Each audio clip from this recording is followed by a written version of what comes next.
Ang mga panghitabo human nga naglagyo na og lugar si Abraham ug Lot.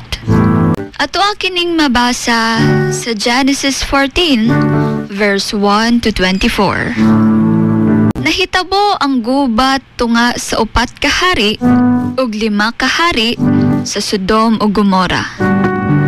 Napildi ang Sodom ug Gomora ug nadala ang pag-umangkon ni Abraham nga si Lot uban sa ilang kabtangan. Sa pagkabalo ni Abraham nga nakuha si Lot, iyang gidala ang iyang mga tawo ug gipildi ang mga hari. Ug naluwas si Lot uban sa tanang kabtangan.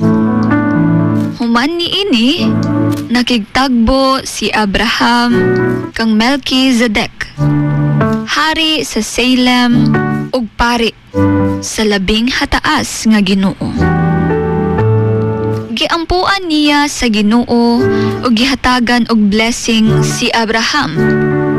Ug gihatagan siya ni Abraham sa 10% sa tanan niyang nadaog. Kini nga bersikulo ginapakita nga ang Ginoo kanunay nagapanalipod sa iyang mga katawhan pinaagi sa kamot sa iyang mga alagad. Si Abraham wala maghuna-huna sa iyang kaugalingon, kundili iyang gipangita ang kaluwasan sa iyang paryente nga si Lot. Ug sa iyang pagkadaog, wala siya mopasigarbo. Apan iyang giila ang Ginoo, pinaagi sa paghatag sa 10% o 10%,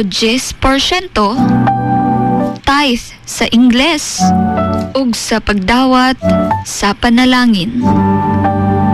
Ang Biblia nagatudlo kanato nga ang tanang butang nga atong nadaog ug nadawat gikan kini sa Ginoo, ug angay nato siyang daygon ug tahuron sa tanang panahon.